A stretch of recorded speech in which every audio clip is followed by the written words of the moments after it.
Hello, design nerds. My name is Catt Small. I am a staff product designer, and I actually wrote a book called The Staff Designer. This week, by the time you see this, I will be at Config. That is the conference run by Figma if you, for some reason, are a designer and don't know. The reason I'm here is because I've got something I've been sitting on for a while, and I'm finally ready to talk about it. I'm launching a podcast. It's called Catt's Corner, which is based on one of the sections in The Staff Designer. As a note, this is going to be my first podcast, so bear with me. I'm learning a lot of things. I'm learning editing, pacing, all of it as I go. You're going to see some parts of it that are maybe rough, and that's okay, right? The conversations that I'm having with people on these episodes are going to be so valuable and important, and I actually like that it's not super duper mega fancy level polished. Of course, I am a designer, so I care about quality, but the conversations are worth your time, and I hope that it feels like you are in a Zoom room with two of your favorite new design besties.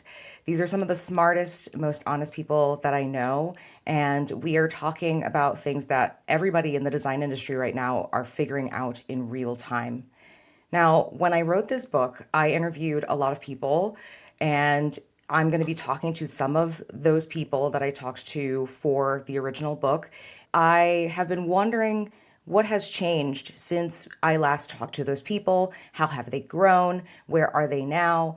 And what they're thinking about these days. That's a big focus of this podcast. I'm having conversations with super senior designers who are adapting to a new landscape in design that's shifting under all of our collective feet. Over the next 2 months, I'm going to be releasing 8 episodes in total. It's going to map somewhat to the chapter arcs of the staff designer book. So we are going to talk about things like expectations of a staff designer in 2026.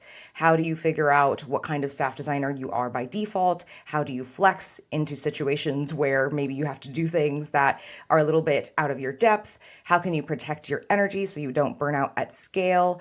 How can you ship large ideas without losing momentum, building influence without having direct authority, making the business case for design? Amazing stuff. I'm also going to, of course, talk about things like what happens when you hit staff and you want to go to the next level, and maybe what happens when you're ready to walk away from design entirely. And throughout the conversation, I am also asking people, how are you adapting to the pressure to use AI? And I've really appreciated a lot of the answers that I've gotten from folks. I also ask people how they feel about design in general and what's keeping them in design at this moment. These conversations are some of the most clear-eyed, authentic discussions that you'll hear on the topic right now. Since I am going to be speaking at Config, I did actually quote a couple of people from those conversations in the talk. So if you are going to watch Config, or if you are at Config in San Francisco, hit me up. Let's nerd out together. All right, when does it show up? The first episode is going to drop next Wednesday, and then there'll be a new episode every Wednesday after that until the season wraps. So you can subscribe. I'm going to put it on YouTube. I'm going to figure out how to put it on all the other places where people listen, Spotify, the Purple app, etc. Follow along, and I'll see you there.